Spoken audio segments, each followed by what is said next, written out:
ஆன்மீக சொந்தங்கள் அனைவருக்கும் அன்பான காலை வணக்கம். நாம் நம்மளுடைய சேனலில் தொடர்ந்து ஆகஸ்ட் மாதம் எப்படி இருக்குது, என்ன மாதிரியான விஷயங்கள்லாம் நடக்க போகுது அப்படின்றதான் பார்த்துட்டு வந்துட்டு இருக்கோம். ஸோ இந்த மாதத்தில் இருக்கக்கூடிய கிரக சூழ்நிலைகள் மட்டும்தான் அந்தந்த மாதத்துக்கான பலன்களை ஏற்படுத்தி கொடுக்குது. ஸோ ஆகஸ்ட் மாதம் எப்படி இருக்க போகுது அப்படின்றத இப்போ நம்ம பார்க்கலாம். அதில் தனுசு ராசிக்காரங்களுக்கு எப்படி இருக்க போகுது அப்படின்னு தான் இப்போ நம்ம தெளிவாக பார்த்து தெரிஞ்சுக்க போகிறோம். பொதுவாக ஒரு மனிதனுடைய வாழ்க்கையில் மாற்றங்கள் ஏற்படுது அப்படின்னா அதுக்கு மிக மிக முக்கிய காரணம் அதுதான் கிரகங்கள் தான். இந்த கிரகங்களும் பார்த்திங்கன்னா ஒரே மாதிரி இருக்கிறது கிடையாது. எல்லாமே வித்தியாசமாக இருக்கக்கூடிய கிரகங்கள். அதுலேயும் இந்த கிரகங்கள் பார்த்திங்கன்னா ஒரு இடத்துல இருந்து இன்னொரு இடத்துக்கு போகிறதுக்கு கூட ஒரு குறிப்பிட்ட கால இடைவெளியை எடுத்துக்கிறாங்க. ஸோ அதுக்கு ஏற்ற மாதிரி தான் மாற்றமும் செய்வாங்க. ஒவ்வொரு கிரகத்துக்குமே அந்த மாதிரியான தன்மைகள் இருக்குது. உதாரணத்துக்கு சனி பகவான் பார்த்திங்கன்னா 2 ஆண்டு காலம் எடுத்துக்குவார் ஒரு இடத்துல இருந்து இன்னொரு இடத்துக்கு போகிறதுக்கு. குரு பகவான் பார்த்திங்கன்னா 1 வருஷம் எடுத்துப்பார். அதே போல் ராகு பகவான் கேது பகவானும் 1.5 வருஷம் எடுத்துப்பாங்க. இது இல்லாமல் சூரியன் 30 நாட்களுக்கு ஒரு முறை, சுக்கிர பகவானும் 28 நாட்களுக்கு ஒரு முறை, இந்த மாதிரி ஒவ்வொரு கிரகத்துக்குமே தனித்துவமான நாட்கள் இருக்குது. அது மட்டும் இல்லாமல் தனித்துவமான தன்மைகளும் கூட இருக்குது அப்படின்னு சொல்லலாம். ஸோ இந்த ஒரு நிலைகளை வைத்து தான் பலன்கள் அப்படின்றது கிடைக்கும். ஸோ இந்த புதுசாக பிறந்திருக்கக்கூடிய இந்த ஆகஸ்ட் மாதம் பார்த்திங்கன்னா ரொம்ப ரொம்ப சிறப்பான ஒரு மாதம் அப்படின்னே சொல்லலாம். ஏன்னா நிறைய கிரகநிலைகள் இந்த மாதத்தில் சாதகமாக இருக்குது. அதுவும் ஸ்டார்டிங்லேயே பார்த்திங்கன்னா குரு சுக்கிரன் உடைய இணைவு இருக்குது. அதாவது கிரகங்களில் சுப கிரகம்னு சொல்லக்கூடியது குரு, அதே போல் சுக்கிர பகவான் அடுத்தபடியாக. அந்த 2 கிரகங்களுமே சுப கிரகங்கள், நல்ல கிரகங்கள் இணைந்து இருக்கும் பொழுது பலன்கள் அப்படின்றது இன்னும் ரெட்டிப்பாக தான் இருக்கும். ஏன்னா தனித்திருந்தாலே அதனுடைய பலன்கள் சிறப்பாக இருக்கும். அதில் இப்போ 2 சேர்ந்து இருக்கும்போது இன்னுமே பலன்கள் அப்படின்றது சூப்பராக இருக்கும். ஸோ இந்த ஒரு காலகட்டங்களில் ஏற்படக்கூடிய கிரக சூழ்நிலைகள் தான் தனுசு ராசினியர்களுக்கு மிகப்பெரிய மாற்றத்தை உண்டு பண்ணி கொடுக்க இருக்குது. ஸோ அதை பற்றி நம்ம டீட்டெயில்டாக பார்க்கலாம். வீடியோக்குள்ளே போகிறதுக்கு முன்னாடி நீங்கள் இன்னும் நம்ம சேனலை சப்ஸ்கிரைப் பண்ணாமல் இருக்கீங்க அப்படின்னா மறக்காமல் சேனலை சப்ஸ்கிரைப் பண்ணிக்கோங்க. கூடவே பக்கத்தில் இருக்கிற பெல் சிம்பிளையும் கிளிக் பண்ணிக்கோங்க. அப்போ தான் நாங்கள் போடக்கூடிய வீடியோக்கள் எல்லாமே உங்களுக்கு நோட்டிஃபிகேஷனாக உடனுக்குடன் வந்தடையும். நீங்களும் பார்த்து பயன்பெறலாம். வாங்க வீடியோக்குள்ளே போகலாம். தனுசு ராசி மூலம், பூராடம், உத்திராடம் 1ஆம் பாதம் இந்த நட்சத்திரங்களை உள்ளடக்கிய தனுசு ராசி நேர்களுக்கு இந்த ஆகஸ்ட் மாதத்தினுடைய கிரக சூழ்நிலைகள் எப்படி இருக்குது அப்படின்னு பார்த்தீங்கன்னா, தைரிய வீரிய ஸ்தானத்தில் சனி பகவான் வக்ரம் பெற்றிருக்கிறாரு. ராகு பகவான் பார்த்திங்கன்னா கலஸ்திரஸ்தானத்திலையும் புதன் குருவும் சேர்ந்தே இருக்கிறாங்க. சுக்கிரன் அஷ்டமஸ்தானத்திலும், சூரியன் பாக்கியஸ்தானத்திலும், கேது பகவான் தொழில் ஸ்தானத்திலும், சந்திரன் செவ்வாய் கிரகங்களும் எல்லாமே இருக்க போகுது.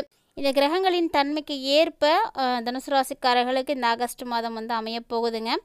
அதாவது இந்த மாதம் தனுசு ராசிக்காரர்களுக்கு பேச்சில் இனிமையானது அதிகரிக்கும். ஸோ இது வரைக்கும் நீங்கள் ரொம்ப ரஃப்பாக பேசிகிட்டு இருந்தாலுமே கூட இனி அப்படிலாம் இருக்க மாட்டீங்க. ரொம்ப ரொம்ப ஒரு சிறப்பான ஒரு பேச்சாற்றல் இருக்குது.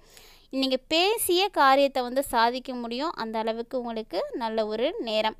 பஞ்சம விரையாதிபதியாக இருக்கக்கூடிய செவ்வாய் பகவானுடைய சஞ்சாரம் இந்த காலகட்டத்தில் உங்களுக்கு அற்புதமாக இருக்குங்க. ஸோ தனுசு ராசிக்காரர்களுக்கு நிறைய சுப பலன்கள் அப்படின்றது கிடைக்க போகுது. இது இல்லாமல் நீங்கள் என்ன உதவிகளை யாருக்கிட்ட எதிர்பார்க்குறீங்களையோ அந்த உதவிகள் உங்களுக்கு கட்டாயம் கிடைக்கும். எதிர்பார்த்த உதவிகள் உங்களுக்கு சேரப்போகுது. ஸோ எல்லா விஷயத்துலேயுமே கொஞ்சம் கூடுதலான கவனத்தோடு மட்டும் இருந்துட்டீங்க அப்படின்னா போதுங்க, ரொம்ப நல்ல மாற்றம் கிடைக்கும். கவனத்தோடு செயல்படுறது தான் நல்லதும் கூட. பொறுமையாகவே இருங்க. எந்த ஒரு விஷயத்தையும் அவசரப்பட்டு முடிவெடுக்கிறது வேண்டாம். தொழில் வியாபாரம் இதெல்லாம் பார்த்திங்கன்னா ரொம்ப ரொம்ப திருப்திகரமாக நடக்கும். ஸோ தொழில் செய்யக்கூடிய தனுசு ராசிக்காரங்க யாரும் இருக்கீங்கன்னா இந்த ஆகஸ்ட் மாதம் உங்களுக்கு சாதகமாக இருக்கும். நிறைய நல்ல பலன்கள் கிடைக்கும். ஸோ தொழிலும் பார்த்திங்கன்னா நல்லபடியாகவே நடக்க ஆரம்பிச்சிடும். அதனால் வியாபாரம் நல்லா நடக்கிறதுனால பணம்லாம் நீங்கள் எதிர்பார்த்த மாதிரி இருக்கும். அது மட்டும் இல்லை, எதிர்பார்த்த பண உதவியும் கூட உங்களுக்கு கிடைக்கும். அந்த அளவுக்கு நல்ல ஒரு டைமிங்காக இருக்குது. ஸோ இதெல்லாம் நீங்கள் அடுத்தடுத்து வரக்கூடிய நாட்கள்லேயே ஃபீல் பண்ண ஆரம்பிச்சிடுவீங்க. நிறைய சாதகமான விஷயங்கள் உங்களுக்கு நடக்க போகுது. அதே போல் உத்தியோகத்தில் இருக்கக்கூடிய தனுசு ராசி நேயர்கள்லாம் அலுவலக வேலை விஷயமாக அப்பப்போ நீங்கள் அலைய வேண்டியதாங்க இருக்கும். ஸோ கொஞ்சம் அலைஞ்சு தெரிஞ்சு வேலை செய்கிற மாதிரி தான் இருக்குது சூழ்நிலைகள்லாம். ஆனால் ஒரு சிலருக்கு புதுசாக பொறுப்புகள் கிடைக்கும். ஏற்கனவே என்ன செய்துட்ருக்கீங்களோ அதை தாண்டி இன்னும் கொஞ்சம் முன்னேற்றத்துக்கான ஒரு பொறுப்புகள் கிடைக்கலாம். ஸோ ப்ரொமோஷன் கிடைக்கலாம். அனுகூலம் உங்களுக்கு நிறைய கிடைக்கக்கூடிய ஒரு நேரம். இது எப்படி கிடைக்கும் அப்படின்னு பார்த்தீங்கன்னா, சும்மாலாம் இருந்தால் கிடைக்காதுங்க. நீங்கள் எந்த அளவுக்கு முயற்சி செய்கிறீங்களோ அந்த அளவுக்கு உங்களுக்கு கிடைக்கும். ஸோ எல்லா விஷயத்துக்குமே முயற்சி அப்படிங்கிறது காரணம் தான். நமக்கு காலம் நேரம் சரியாக இருக்குது அப்படின்னா அந்த நேரத்தில் நம்ம எடுக்கக்கூடிய முயற்சிகள் தான் நமக்கு அபரிவிதமான வெற்றிகளை கொடுக்கும். ஸோ எதுவுமே செய்யாதவர்களுக்கு எதுவுமே வந்து நடக்கிறதும் கிடையாது. அதனால் முயற்சி பண்ணுங்கள். பெரியவங்க சொல்லி வச்சுருக்காங்க இல்லையா, முயற்சி உடையார் இகழ்ச்சி அடையார் அப்படின்னு. எந்த ஒரு விஷயத்துக்குமே முயற்சி அப்படின்றது இருந்தது அப்படின்னாவே போதுங்க, சர்வ சாதாரணமாக நம்மளால் வெற்றிகளை வந்து பெற முடியும். இது வந்து அனுபவ ரீதியாக நிறைய பேர் வந்து உணர்ந்திருக்கக்கூடிய விஷயம். ஸோ குடும்பமும் பார்த்திங்கன்னா இந்த ஆகஸ்ட் மாதம் தனுசு ராசிக்காரங்களுக்கு ரொம்ப நல்லாவே இருக்குது. சகஜமான ஒரு நிலை தான் இருக்க போகுது. பெருமளவு உங்களுக்கு பெருசாக எந்த விதமான பிரச்சனையும் இருக்காது. அது மட்டும் இல்லாமல் இந்த டைமில் உறவினர்களுடைய வருகை இருக்கும். உறவினர்கள் மூலமாக நல்ல தகவல்கள் வந்து சேரும். நல்ல விஷயங்கள், நிறைய நல்ல விஷயங்கள் நீங்கள் இப்போ வந்து கேட்க போகிறீங்க. ஸோ உங்களுக்கு வந்து கடினமான காலங்கள் எல்லாமே வந்து குறைய போகுது. குறிப்பாக கணவன் மனைவிக்கிடையே இருந்த அந்த இடைவெளி பார்த்திங்கன்னா இப்போ குறைய போகுது அப்படின்னு தாங்க சொல்லணும்.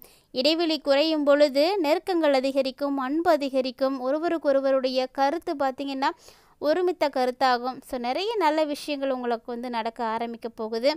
மேலும் பெண்களுக்கு இந்த காலகட்டங்கள் இன்னுமே வந்து சிறப்பானதாக தாங்க இருக்க போகுது. ஏன்னா தனுசு ராசியுடைய பெண்கள் நீங்கள் யார்கிட்டையும் உதவிகளை எதிர்பார்த்துட்டு இருந்தாலும் சரி, இல்லை வேறு வேலைக்காக வேறு இடத்துல எங்கேயும் எதிர்பார்த்துட்ருக்கீங்க, இந்த மாதிரி என்ன விஷயங்களை எல்லாம் நீங்கள் எதிர்பார்க்குறீங்களோ அது அத்தனையுமே உங்களுக்கு சாதகமான ஒரு சூழ்நிலைகளோடு இப்போ வந்து நடக்க போகுது அப்படின்னே சொல்லலாம். பெண்கள் யாருக்கெல்லாம் தனுசு ராசியானது இருக்கோ அவங்க எல்லாம் மறக்காமல் பாருங்கள். இந்த ஒரு விஷயந்தான் உங்களுடைய வாழ்க்கையில் நிறைய மாற்றங்களை வந்து உண்டு பண்ணி கொடுக்க போகுது. அதுவும் பெண் பிள்ளைகள் கண்டிப்பாக நல்ல முன்னேற்றத்தை வந்து அடைய போகிறீங்க அப்படின்னே சொல்லலாம். நிறைய விஷயங்கள் உங்களுக்கு வந்து சாதகமாகவே வந்து இருக்க போகுது. மேலும் பார்த்திங்கன்னா அரசியல்வாதிகள், கட்சி தலைவர்கள் இவங்க எல்லாத்துக்குமே பார்த்திங்கன்னா ரொம்ப ரொம்ப சிறப்பான மாற்றம் தான். ஏன்னா அரசியல்வாதிகள் கட்சி தலைவனுடைய ஆணையை மீறி எப்போதும் வந்து நடந்துக்கக்கூடாது. அதுதான் முக்கியமானது. நம்ம எப்படி நடந்துக்கணுமோ அது மாதிரி நடந்துக்கிட்டிங்கனாவே போதும், நல்ல ஒரு மாற்றம் இருக்கும். எந்த ஒரு விதிமுறைகளையும் மீறாமல் உங்களுடைய பொறுப்புகளை மட்டும் நீங்கள் சரியாக செய்யுங்க. உங்களுடைய கடமைகளை செய்யுங்க. உங்களுடைய வேலைகளை மட்டும் செய்யுங்க. இதுவே வந்து உங்களுக்கு போதுமானதாக இருக்கும். அடுத்தது கலைத்துறையில் இருக்கக்கூடிய தனுசு ராசிக்காரர்கள், உங்களுக்கு பார்த்திங்கன்னா நிறைய ஆப்பர்ச்சுனிட்டிஸ் கிடைக்கும். நிறைய வாய்ப்புகள் இருக்குது. இந்த வாய்ப்புகளை எல்லாம் நீங்கள் எப்படி பயன்படுத்துகிறீங்க அப்படின்றது முக்கியமானது. அதுவும் பார்த்திங்கன்னா புதுசாக நிறைய வெளிநாட்டு நிறுவன வாய்ப்புகள்லாம் உங்களுக்கு வரத்து போகுது. அந்த ஒரு வாய்ப்பை நீங்கள் பயன்படுத்துங்க. வெளிநாட்டு நிறுவனங்கள் உங்களுக்கு வாய்ப்பளிக்க போகிறாங்க. ஸோ இதெல்லாம் பார்த்திங்கன்னா சரியான கால நேரம் இல்லாமல் நடக்கிறது கிடையாது. இவ்வளோ நாளாக நீங்கள் அந்த ஒரு இடத்துல வேலை செய்ய முடியுமா அப்படின்னு கூட நினச்சி பார்த்துருக்க மாட்டீங்க. ஸோ அப்படிப்பட்ட ஒரு நல்ல வேலை வாய்ப்புகள்லாம் உங்களுக்கு இப்போ கிடைக்க போகுது. மேலும் தனுசு ராசியை உடைய கல்வி பயிலக்கூடிய மாணவ மாணவிகளுக்கு எப்படி இருக்குது அப்படின்னு பார்த்தீங்கன்னா இன்னுமே வந்து கூடுதலான சிறப்புகளோடு தாங்க இருக்குது. நீங்கள் எப்படி இருக்கணும் அப்படின்னா எப்பவுமே கூட படிக்கக்கூடியவங்களை அனுசரித்து போங்க. மற்றவங்களை அனுசரித்து போகிறதுனால உங்களுக்கு பிரச்சனைகள் எதுவும் இருக்காது. நல்லது தான் வந்து நடக்கும். கல்வியில் ஒரு திருப்தியான சூழ்நிலைகள் எல்லாம் உருவாகும். இது இல்லாமல் இந்த காலகட்டங்களில் இன்னும் நிறைய மாற்றங்கள் உங்களுக்கு கண்டிப்பாக வந்து ஏற்பட இருக்குது. மேலும் தனுசு ராசி நேயர்கள் இந்த காலகட்டங்களில் புதுசாக உங்களுக்கு நட்புகள் எதுவும் கிடைக்குது அப்படின்னா அவங்கள்ட்டலாம் நீங்கள் ரொம்ப ரொம்ப கவனமாகவே வந்து பழகுங்க. தேவையில்லாமல் எந்த விதமான விஷயங்களையும் அதிகமாக வந்து ஷேர் பண்ணிக்க வேணாம். அதுலேயும் குறிப்பாக வியாபார ரகசியங்களை வந்து நீங்கள் பகிர்ந்துக்காதீங்க. அது உங்களை கண்டிப்பாக வந்து பிரச்சனையில் போய் விட்டுடும். ஸோ நண்பர்களிடத்து கொஞ்சம் எச்சரிக்கையாக இருந்துக்கோங்க. கூடவே இந்த மாதம் முழுக்க சனி வக்ரமாத்தான் உங்களுக்கு இருக்க போகிறாரு. அதனால் தனுசு ராசி நேயர்களே, சொந்தமாக வீடு வாங்கணும் அப்படின்ற ஆசை இருக்கக்கூடியவங்களுக்கு யோகங்களும் வந்து கூடவே இருக்குது. ஸோ கண்டிப்பாக ட்ரை பண்ணுங்கள், நல்லது நடக்கும். அதாவது ஒரு சிலருக்கெலாம் பார்த்திங்கன்னா என்ன தான் நம்ம கடன் பட்டாலும் பரவாயில்ல, எப்பேற்பட்ட சூழ்நிலையானாலும் பரவாயில்ல, நமக்குன்னு சொந்தமாக ஒரு வீடு வாங்கிடணும் அப்படின்ற ஒரு ஆசை இருக்கும். இந்த ஆசை, இந்த கனவு, லட்சியம் கூட சொல்லலாம். இது மாதிரி நிறைய பேர் இருப்பாங்க. அப்படிப்பட்டவர்களுக்கு இது ஒரு சரியான நேரம். ஸோ வந்து நீங்கள் எல்லாத்துக்கும் துணிந்து செய்கிறீங்கன்னா கண்டிப்பாக செய்யலாம், நல்லது நடக்கும். அசையா சொத்துக்கள் வாங்கிறதுக்கான யோகம் இருக்குது. ஆனால் பயணங்களின் பொழுது மட்டும் கொஞ்சம் கவனமாகவே இருந்துக்கோங்க. ஏன்னா விலையுயர்ந்த பொருட்கள் எல்லாம் எதுவும் வச்சுருக்கீங்கன்னா கொஞ்சம் சேஃபாக பார்த்துக்கிறது ரொம்ப நல்லது. மிஸ் ஆகிடுச்சு அப்படின்னா திரும்ப வந்து கிடைக்காமலே போயிடும். ஸோ திருடு போகிறதுக்கான வாய்ப்புகள்லாம் நிறைய இருக்குது, பார்த்து நடந்துக்கோங்க. ஸோ இந்த பதிவில் நீங்கள் நிறைய விஷயங்களை பார்த்துருப்பீங்கன்னு நினைக்கிறேன். கட்டாயமாக தனுசு ராசி நேயர்களுக்கு இந்த வீடியோ பதிவானது பிடிச்சிருக்குன்னு நினைக்கிறேன். இன்கேஸ் பிடிச்சிருந்தால் லைக் பண்ணுங்கள், ஷேர் பண்ணுங்கள், மறக்காமல் கமெண்ட் பண்ணுங்கள். மேலும் உங்களுக்கு நிறைய நல்லது நடக்கிறதுக்கு உங்களுடைய ராசிநாதனாக இருக்கக்கூடிய குரு பகவானை தொடர்ந்து வியாழக்கிழமைகளை வழிபாடு செய்துட்டு வர்றது உங்களுக்கு ரொம்ப நல்லது. கண்டிப்பாக வந்து ட்ரை பண்ணுங்கள். மீண்டும் இது போல் நிறைய சுவாரஸ்யமான ஆன்மீகம் சார்ந்த தகவல்களை எல்லாம் நீங்கள் தொடர்ந்து பார்க்கணும் அப்படின்னு ஃபீல் பண்ணிங்கன்னா அப்போ மறக்காமல் நம்ம சேனலை சப்ஸ்கிரைப் பண்ணிவிட்டு ஃபாலோ பண்ணிக்கோங்க. மீண்டும் மற்றும் ஒரு சுவாரஸ்யமான ஆன்மீக தலைப்பில் சந்திக்கலாம்.